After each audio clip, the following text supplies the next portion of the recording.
आम्ही तिन्ही जगाचा आणि आई विना भिकारी।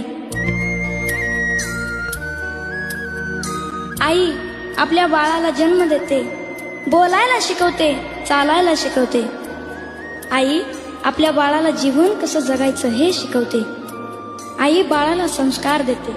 मागू कसा मी। आई म्हणजे दारातील पवित्र तुळस आणि आई म्हणजे वेदनेनंतरची पहिली आरोळी। अन मागू पुन्हा कर्तव्याला कर्तृत्वाला पूर्ण करीत जी खंबीरपणे उभी राहते ती म्हणजे आई। आपल्या बाळाच्या मुखात जाणारा घास पाहून जिची भूक नाहीशी होते ती म्हणजे आई।